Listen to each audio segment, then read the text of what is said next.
जय जोहार, जय छत्तीसगढ़ संगवारी हो। आज हमारे बीच में छत्तीसगढ़ क्रांति सेना और छत्तीसगढ़ जोहार पार्टी के मुखिया श्री अमित बघेल जी हमन मन के सामने उपस्थित हावय और एकर मन के पार्टी छत्तीसगढ़ जोहार पार्टी और छत्तीसगढ़ क्रांति सेना के ही द्वारा जबर हरेली तिहार के आयोजन हमर भिलाई शहर में करे गे हे। और ये रैली निकाले गए हैं जो भिलाई पावर हाउस से लेकर के रिसाली के रावण भाटा मैदान तक चलने वाला है।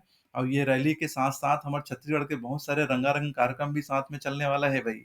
तो ये रंगारंग कार्यक्रम के आयोजन के पूरा लाभ हमन लेते हुए आगे बढ़थन और ये रैली के साथ साथ आगे बढ़ते हुए हमार रिसाली के रावण भाटा मैदान तक इकट्ठा होथन और देखथन कि अउ वहाँ का कार्यक्रम होते। तो चलो आनंद लेथन रैली के और पहुंचथन रिसाली के रावण भाटा।